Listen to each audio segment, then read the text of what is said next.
Hello friend, শুভ দুপুর সবাইকে জানাই। আশা করি প্রত্যেকেই ভালো আছো, আমিও ভালো আছি।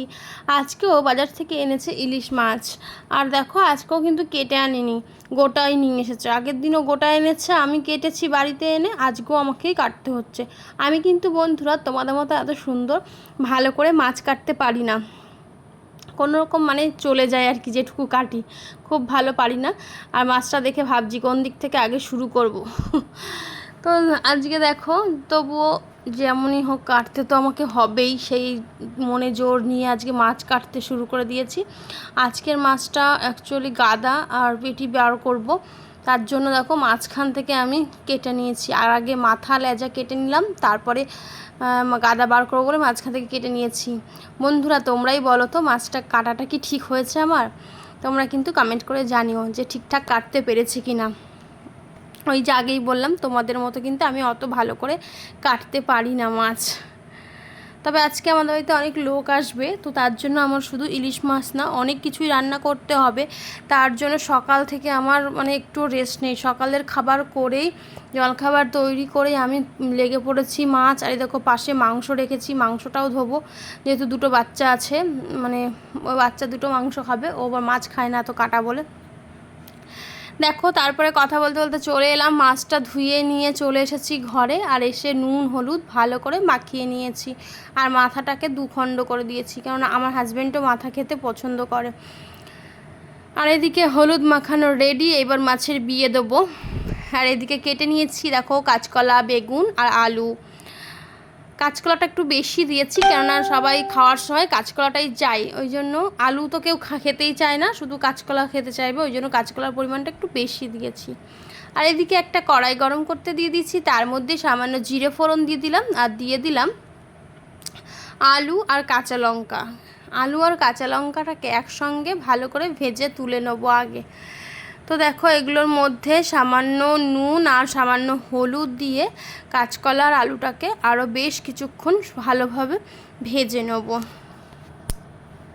আর কাঁচকলা কাটার সময় আমি নুন আর একটু হলুদ দিয়েছিলাম, যাতে কাঁচকলা কালারটা সুন্দর থাকে, কালো না হয়ে যায়। তো দেখো ভাজা হয়ে গেছে আমার। এদিকে আমি এক হাতে ক্যামেরা নিয়েছি আর এক হাতে দেখো তুলছি। খুবই কষ্ট হচ্ছে বন্ধুরা, তোমরা একটু বুঝে নিও। হ্যাঁ, এক হাতে ভিডিও করছি তো একটু অসুবিধা হচ্ছে, মানে সবজিগুলো যখন ভাজা হয়ে যাচ্ছে তোলাটা তোমাদের সঙ্গে শেয়ার মানে তোলাটা দেখাতে পাচ্ছি না ভালোভাবে। ওই জন্য কি করেছি, এক হাতে ক্যামেরা নিয়ে মানে গামলাটা এরকম করে ঠেসে ধরে তারপরে সবজিগুলোকে তুলছি। তারপরে দেখো বেগুনগুলোকেও একইভাবে ভেজে তুলে রাখলাম, কেননা বেগুন দিলে পুরো ঘেটে ঘোয়া হয়ে যাবে, তার জন্য বেগুনটাকে ভেজে আগেই তুলে রাখলাম।